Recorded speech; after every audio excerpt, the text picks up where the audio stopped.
Before I get back to the participants, one of the participants in the original case, Detective Mark Fuhrman, was on the fast track working as a decorated police officer when he was called to the Simpson murder scene. That call changed his life forever.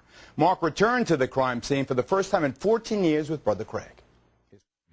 Harlow, it was June 12, 1994 that O.J. Simpson went from a star football player to a suspect in a murder of his wife and her then boyfriend.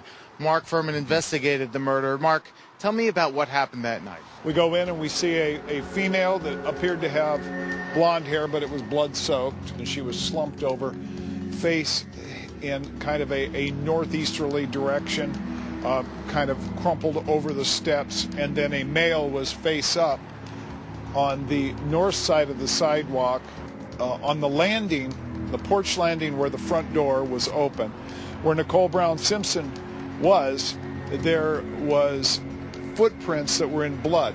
To this day, Fuhrman feels Simpson's celebrity obscured facts sufficient for a slam-dunk conviction of any other defendant. Evidence overlooked or contaminated as other detectives rushed to notify Simpson that his ex-wife was murdered. I think it's ridiculous to leave a homicide scene that is really rich with evidence and a very confusing scene. O.J. Simpson's Bruno Mali shoe prints in blood were here. His fingerprint in blood was here. His blood was here. One of his gloves was here. We didn't need to go anywhere. I sense a tremendous amount of frustration in you when you talk about this case, reliving every moment from that night and those days up to the trial. Craig, I'll tell you this, and your brother has been there the whole time. And I'll tell you that the respect I have for Geraldo is that he can change his mind. He can think one thing and then he sees evidence and he actually grabs a hold of it and he analyzes it and then he moves in another direction. That's what wasn't done here.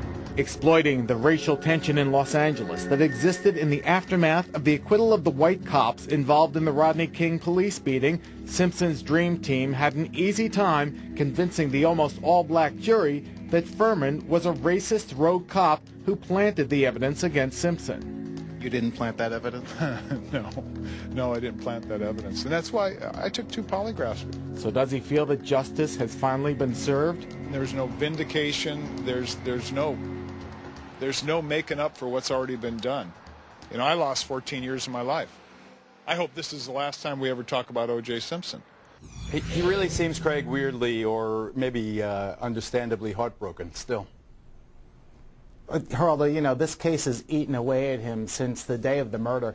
But he told me O.J. would someday end up in jail, he knew in his heart, because he's a sociopath. You know, whether it's being fined $50,000 for stealing cable services or domestic violence calls from his daughter or his girlfriend.